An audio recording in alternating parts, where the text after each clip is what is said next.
And why do you want to do this? This is a really exciting opportunity, really in our country and in our party. The only silver lining that we could take away from this is that we have a chance to really look at how our party's been doing business. And I strongly believe that I'm looking at this from a higher level than most people are.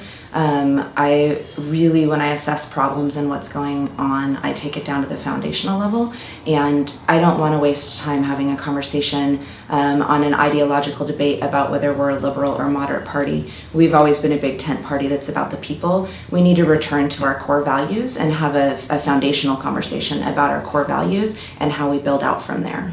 I believe that the national message has been hurting us, and one of the reasons that I think it's important that we engage in this race is to make sure that we finally have a DNC that has an overarching positive narrative that talks about who Democrats are, what our values are, and what good we do in the country. And I'm excited to be a part of that conversation and push that forward. Well, ultimately, I'm really not like any of the other candidates. As an executive director, I've been the executor of the plan. So I not only do all the work in trying to build the plan, I actually then do the nuts and bolts work. So I have a really nice pairing of kind of the high-level strategic thinking with also the tactical ground game. I think that really sets me apart. I also think at the end of the day that I really stand in the middle. I stayed completely neutral in this presidential race. I supported Bernie once our state decided to go for Bernie, and once the nation decided to go for Hillary, I supported her. And so by being that kind of person who hasn't picked sides, I can really bring people together so that we can move forward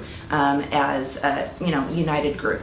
At the end of the day, I think that I'm the best choice moving forward. I'm fresh, I'm new, and I think it sends a strong signal to the country that Democrats are not doing business as usual. By electing me, they would be very much strongly showing that we are ready to do something drastically different. Are you at all an underdog in this race, or do you have an uphill battle compared to some of the more people who are more prominent at a national level?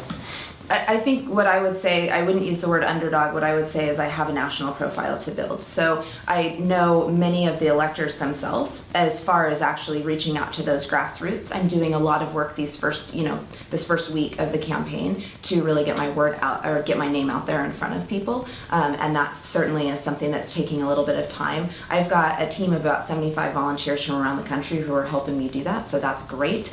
And so I can really focus on having the needed conversations with the people who are going to be voting in the race. So in 4 weeks, Donald Trump is inaugurated as president.